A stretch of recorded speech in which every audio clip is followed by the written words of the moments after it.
Here's a question for you. Do you find bargains easily? Are you somewhat attractive to wealth? Do you build wealth easily? And when you give, do you give wisely? Then you might have the gifting of a giver. Let's talk about it.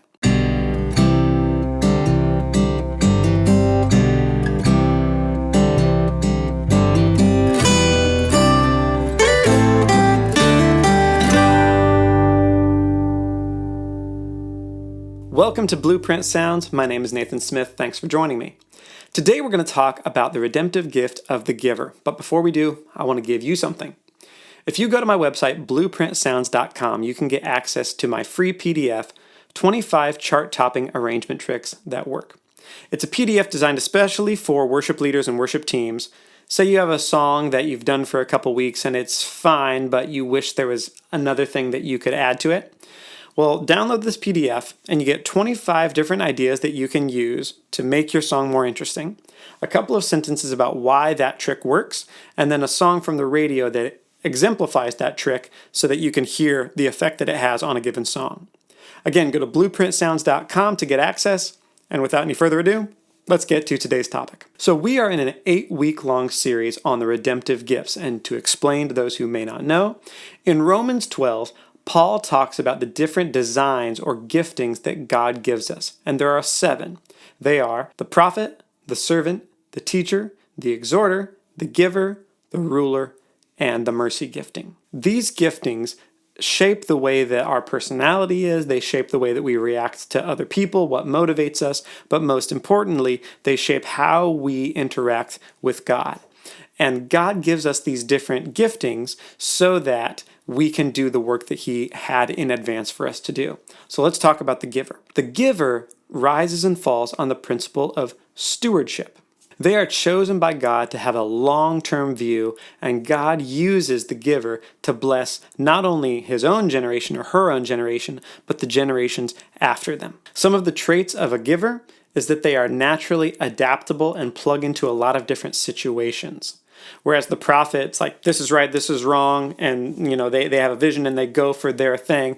A giver often is going to come alongside another one of the giftings and help them be their best. Like we said at the beginning, they think in terms of generations, not only what works now, but what's going to work 2 or 3 generations down the line. They're not needy and they don't have a welfare spirit. They don't have a spirit of poverty. They often don't tend towards introspection. And again, they can plug in easily to a lot of different social dynamics. They cannot be hustled. You can't do it to a giver because they're too savvy in that way. A giver gives well and not impulsively, whereas some other gifts can give out of enthusiasm or out of duty. The giver is very wise in the way that they think through what's going to be the most beneficial. They tend to find bargains easily, and they can find and birth new things. That's what God intends for the giver to do. Some of the signs of a mature giver is that they trust God and they see themselves as a conduit or a pass-through for blessings, not just an empty pit for blessings to fall into. They can build and provide with balanced generosity. They take a stand against unholy indulgence or excess, but they also can stand on faith and not control out of fear. Some of the signs of a carnal giver is that they do make decisions out of fear rather than faith, and they can be frugal in an unhealthy way and put their trust in the resources that they've accrued rather than their trust in God. They can be casual about holiness, and they may not acknowledge their needs to God because, again, they don't see themselves as needy. They may try and give their finances to God, but not what truly pleases Him. And sometimes they desire to control based on their fear, and they use money or wealth to control other people or situations instead of trusting God like they should. But the birthright of the giver, the thing that God put them on the earth to do, is to trust God first and provide for the generations out of the overflow that comes from being a friend of God. A great example of a giver in Scripture is Abraham. We see as Abraham comes out of Chaldea that he has all of this livestock and he's just been given all this wealth and he accrues more throughout his life. God chose Abraham to be the father of many nations, to have Isaac to be a blessing to many generations. He is the father of the faith. He is the father of all of us who are Christians, not just the nation of Israel.